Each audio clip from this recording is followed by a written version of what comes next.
Welcome to the Thrive TV Show with Lauren Parsons, helping you boost your health, energy, and productivity. Hi there and welcome to Thrive TV Show. I'm Lauren Parsons, Wellbeing Specialist from New Zealand, and today I'm joined by Beth Montgomery all the way from America. So welcome, Beth. Thanks for having me, Lauren. It is so nice to connect with you. Today we're talking about how to brush it off and get back up. So I'm really looking forward to everything we're going to cover in the show. We're talking about how to learn to reframe failure and produce a productive outcome out of it. We're going to look at how to just get it done, but how to keep it manageable and the key practices that you need to keep your goals realistic. And finally, we'll look at when it is actually time to walk away. So, Beth, we're going to start with this and that question so we can get to know you a little. Is that okay? That is perfectly fine. I look forward to it. Okay, so tell me, would you choose singing or dancing? Dancing. Dancing, nice. Logical or creative? Definitely creative. You're creative, perfect. Broccoli or carrots? Carrots. Carrots, nice. Taj Mahal or Eiffel Tower? Ooh, that's a hard one. Taj Mahal. Taj Mahal, okay. Beach or mountaintop? Beach, hands down. Beach, nice. Bath or shower? Shower. No, Shower. no. Everyone's a shower. We're so busy, aren't we? Cardio or weights? Cardio. Cardio, Yeah. okay. Nice. Charades or Scrabble? Charades. Charades, okay, nice. And would you rather be able to play 10 different instruments beautifully or speak 10 different languages fluently? Ooh, the languages. Languages, yes, absolutely. Nice. So Beth is someone who's used her personal life experiences to cultivate a brush it off, get back up mentality. She's found unshakable resilience and a desire to help others, both in her personal and professional life. Since starting her business, Project Done and Project Save a Life, she has not only aided in helping others complete their project and certification needs, but she's also turned her passion into purpose. And this purposeful passion doesn't come out without the price tag of many scraped knees, face plants, but that doesn't stop her from getting back up. So come along for a journey and hear her story today. So Beth, can you tell us perhaps about some of the story behind those face plants and how you've got yourself back up? Absolutely. So throughout my whole career of working life, I've done everything from owning my own cleaning business to purchasing assistant for a car parts place to, oh goodness, the administrative part. So I've had a lot of different jobs. And I had gotten into the insurance industry. When I did that, I thought, this is it. This is my career path. I found what I was going to grow up to be. Unfortunately, that did not work out, and I face planted really hard. And I was looking at another career path recently. And through that journey, I used all the skills that I've learned and turned it into Project Done.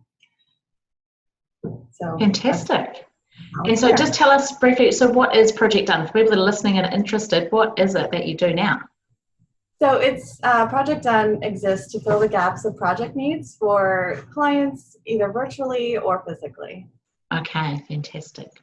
So you, I know, are a huge advocate of failure and that it's okay to fail. How is it that we can turn failure into a positive and have a productive outcome? A lot of podcast listening and a lot of just get up and learn from it. One of the most important things you can learn from a failure is that there's always a key proponent in a lesson learned. So if you reframe it in the aspect of, okay, well, what did I learn? What can I do better? Then you can forge on, move forward, and, do it with much more gusto. Mm-hmm. So how exactly, for people that are wondering about, you said that word reframing, how exactly do we do that?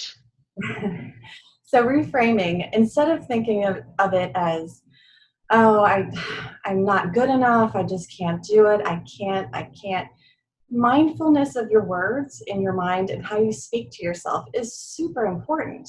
It is critical that you are your biggest cheerleader, even when you have no one in your corner. You say to yourself, okay, self, I messed that up, but what did I learn from it? Okay, let's try this differently. Let's see if this works differently. And reach out to other people that will mentor you, that will come alongside you and show you some tips and tricks. If you're embarrassed to do that, listen to podcasts. There's so much information out there in the virtual world. YouTube is a great resource as well. You're probably speaking to the converted, because here we are on this podcast and TV show, and there are so, as you say, so many options, so many great sources of knowledge available out there.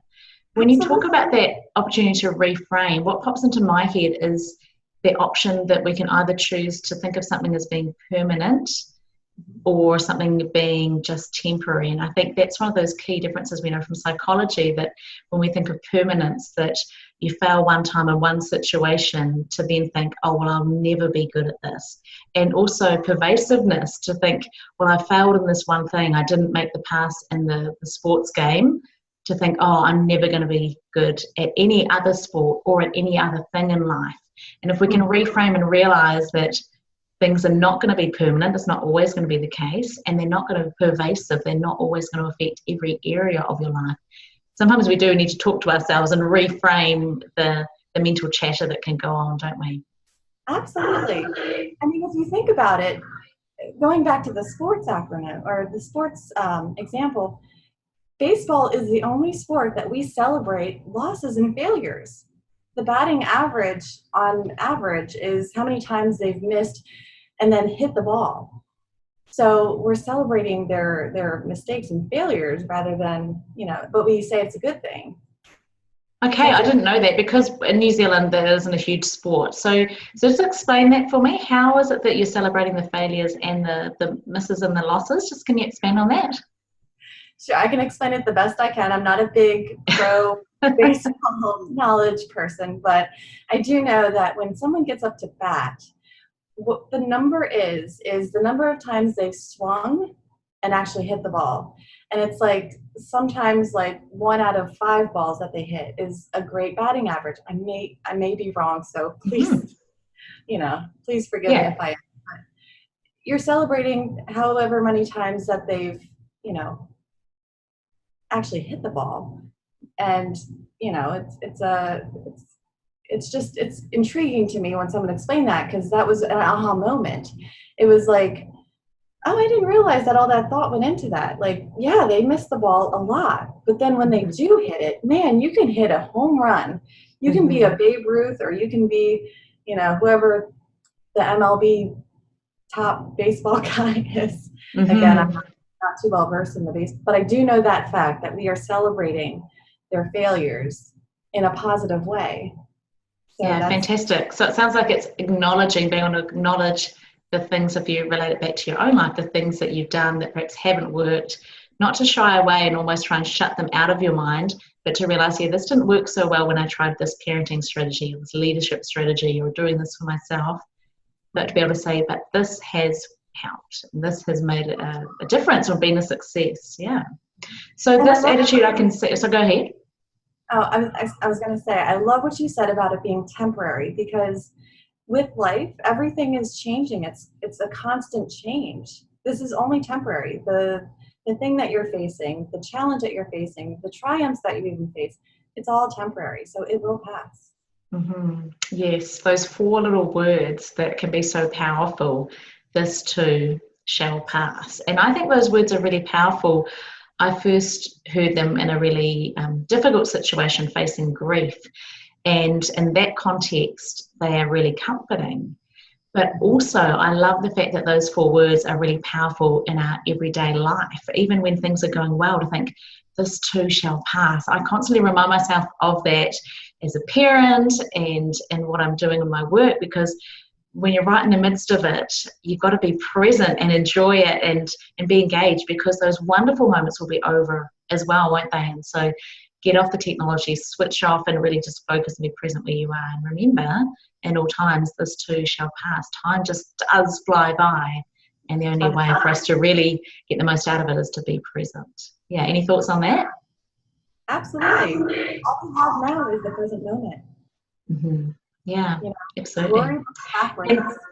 And this probably links into, I know that you are a master of getting things done. And, this, I guess, is the background, being able to pick yourself up when you fail. Can you now share with us, how is it that you get things done and you help other people to get things done? Well, it's all about listening to the need, getting things done for someone in a business perspective, or if you're in your business world. It's all about listening to what the critical times are, or what the critical items that are needing to be done. So my biggest piece of advice is to get 3 things personal, 3 things business related. And the personal stuff you can do first thing in the morning when you're fresh out of bed, when you're still, waking up, or you're doing your meditations or your affirmations for the day. And the best time to get your 3 business needs done for the next day is at the end of the workday, because it's still fresh in your mind and you know what you need to continue. Mm-hmm. And it's just breaking it down into little bite-sized pieces. So you're saying at the end of the day, to write down your top 3 things that you need to do the next day. And in the morning, are you meaning that you're starting your day and you're writing those things down, the 3 personal things you're going to do that day, or you're going ahead and organizing them? Just expand on that for us. About the personal? Yeah, so both those. So the business we're doing at the end of the day, and when you mentioned doing your personal things at the start of the day, do you mean that you're writing a list, or you're actually trying to achieve those things? Actually trying to achieve them. So they're tangible goals, whether it's for personal, it could be, okay, I want to work out for X amount of time, or I need to get my, the errands done or the housework done. Whatever it is that is on your to-do list that will make you feel accomplished at the end of the day so you can relax. And then for business, at the end of the day, after you've worked all day, and if you get into the good habit of doing so, when you get to the end of the day, you're like, okay, so this is what I need to do for tomorrow. This is what I still need to do for this particular project. How else can I make this more manageable for tomorrow? Or what are the different steps that I need? Who do I need to reach out to? What emails do I need to respond to? I found that it's really helpful for me. But the thing is, what works for me may not work for you. So finding what works best for you and your schedule and your initiatives and objectives can be completely different. Fantastic. So it's about personalizing it. But I love that, because we know that when we schedule something in first thing in the morning, we are 300% more likely to achieve it. And I really believe in that practice at the end of the day of writing down what are your top, and I actually do my top five priorities for the day. And the key is not just to write down 5 things, but actually to prioritize them. I don't know if you know the story by about Bethlehem Steel. In 1918, there was a young manager who managed Bethlehem Steel, which was the largest steel manufacturer and shipbuilder in the States at the time. And he got in a young management consultant, Ivy Lee, and he said, can you help us boost our productivity? And Ivy Lee said, sure, just give me 15 minutes with each of your managers and I can help you do that. And Charles Schwab said, well, how much is that going to cost me? And Ivy Lee said, well, nothing, unless it actually works. How about you just send me a check 3 months down the track for what you think my advice is worth to you?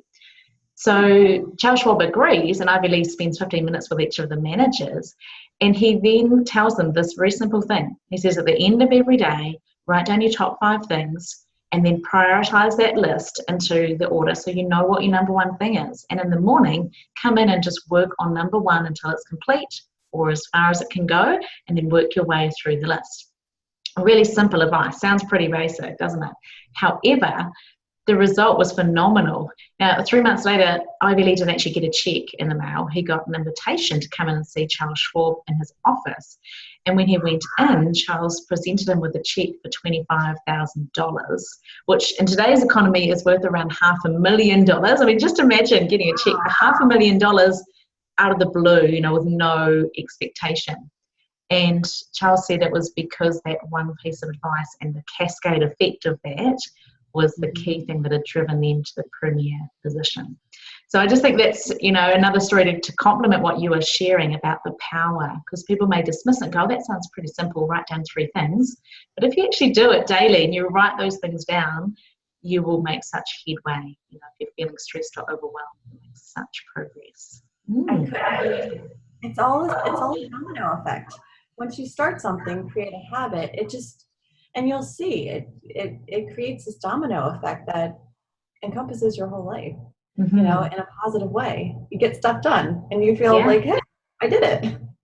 Now, what would you say to someone who's perhaps listening in and thinking, okay, Beth, this sounds great. However, what if I've got like a million things on my to-do list? How on earth do I come up with the top 3? So if you have a million things on your to-do list, you want to break it down into what is most important and what should I get done today or tomorrow. When you look at it in a real aspect, some of those small steps can be combined into one. But if they are the bigger steps and you're like, but this has to get done, like I have to clean out my garage, you know, by tomorrow. Whoa. You know, some people have said that to me and I was like, that's not attainable. Break it down into little steps. So what is most critical to you, what's most important to you is what to look for first. Mm-hmm. And then go.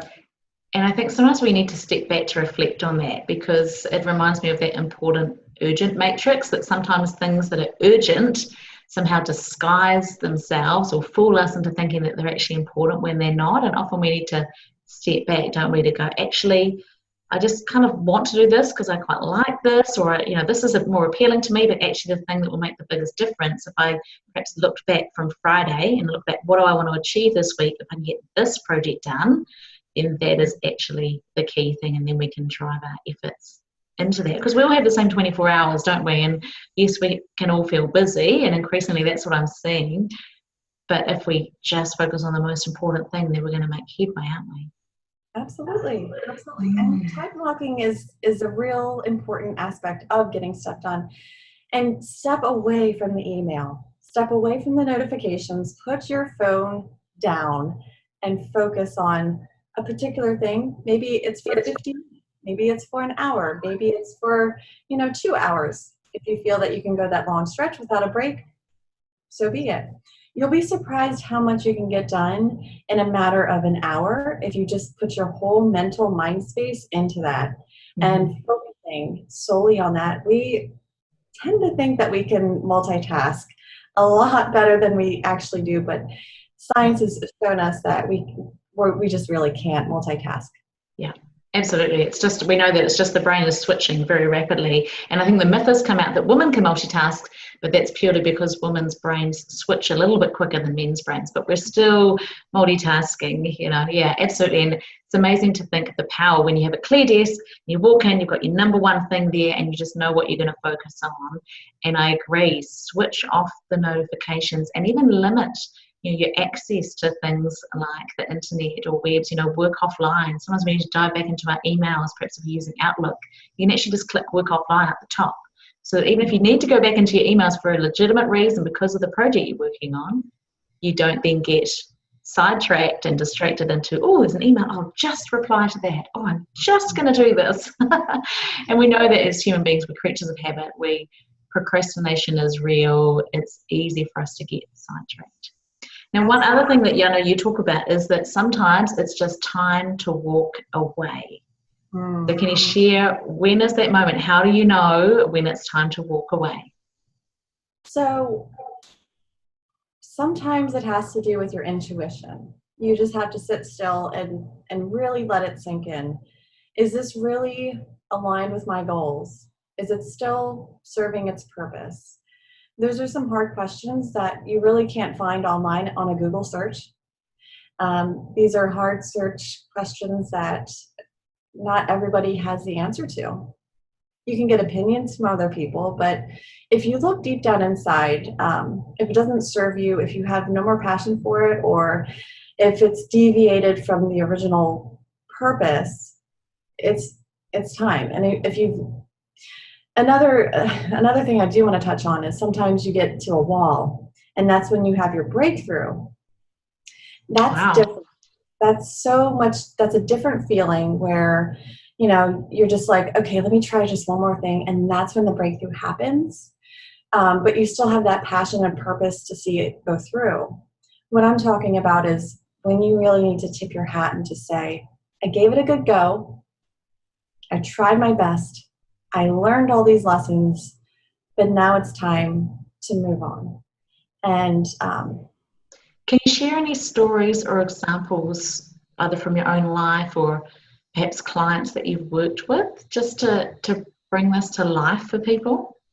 Absolutely. The one thing that really solidified this, so in the past year, I've had to hang up my hat from my insurance agency. I was really, really super proud that I took the tests. I had my own agency. I was doing so good. And I tried. I really gave it a good go. I fell flat on my face multiple times. For those of you that don't understand insurance sales, it is a very difficult business. Mm-hmm. But I gave it a good go, and I gave myself a year because I am a single mom. I do need to put food on the table and have a bed for my kids. Like, that's important. Yeah. And, I was really passionate about it at first, but then when I sat down towards the end of that year and I said, all right, is this really serving the purpose when I originally went in?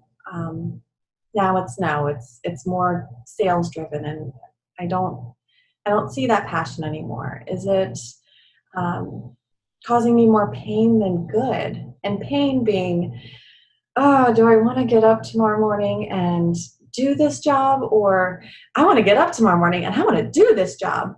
Mm-hmm. And if more days than not are the pain point of I can't see myself doing this anymore, you have to listen to intuition and logically and physically think about it. Is this really serving its purpose still?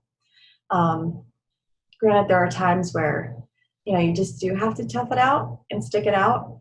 But as a creative, I can't stay in something that is not serving its purpose or giving me passion. And it's a hard thing to swallow. It's a very hard pill to swallow. I can imagine. Yeah. And I think it's interesting, that distinction that you make between sometimes when you're trying something and you're putting effort and energy in and you feel like you're hitting a brick wall, but you're still passionate about it. And sometimes that's the time to push through so that you can then have that breakthrough. And that's the distinction between either that situation or perhaps when you've been trying and trying and trying, but you realize it's not aligned with your passion or with your vision. And I think that's why it's so important to have a clear vision of how you would love your life to be, so that you can constantly be checking back and lining up with that. And it's challenging sometimes, because I don't know about you, but I certainly find that it can be like the shiny object syndrome, the bright shiny objects, that it's like, wow, or people offer you an opportunity and could you come and do this, and perhaps you could do that. And sometimes those opportunities can seem really enticing. I know my business coach was talking about how a little while ago she was invited to be on a board, and it was a paid governance board position, and she had just the perfect skill set for it. And so part of her was getting really excited, thinking, oh, I could do this. Yes, this is great. And then she came back and looked at her long-term vision, and she realized that it didn't actually fit in that plan at all, and that she really needed to say no to it. And that was quite conflicting in some ways, but she was so pleased afterwards, because she realized, looking back, that was just another bright, shiny object. Yeah, so when you've got that passion, persevere.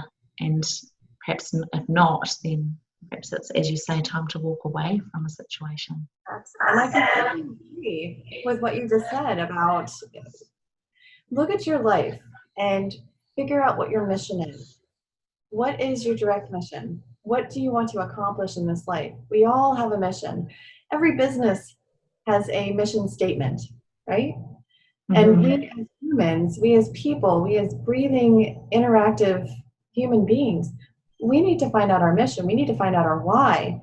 If you can't find out your why, then you're just going through the motions. And, life is too short just to go through the motions. Figure out what your why is, and that'll give you a clear idea of, okay, this is aligning with it, and this is just a tough part in my life, or, okay, this isn't aligning with my why. Mm-hmm. And I think because right now we know that people are so much more mobile in their careers, that that we have so many more options, that people are often doing multiple different careers and even retraining or going into new areas, which is really exciting for so many people. And I think you don't have to feel boxed in by one career path that you've chosen, or perhaps a business that you've been investing in. that there's always more to come. Yeah. So fantastic, Beth. Just to wrap up, I wanted to ask you, if you could share one more final piece of advice to the people that are listening in to inspire them with how they can brush it off and get back up, what would you say? Just get back up and learn from your mistakes. Listen to your gut. Listen to your inner intuition. Listen to podcasts that get you motivated, like David Goggins or Tony Robbins or Oprah Winfrey, and just keep doing good things. Do one good thing. Do the next good thing. That was another piece of advice that someone had given me. Just do the next good thing. Thank you. Fantastic. Yeah, that's so lovely. Thank you for your time, Beth. And I know that you do a lot of inspirational short videos on Instagram as well. And people can connect with you at your website. What's the best way for people to get in touch if they want to find out more, connect with you? I am pretty active on social media. Facebook, LinkedIn, and Instagram are usually where I post the most. So I'd love to connect.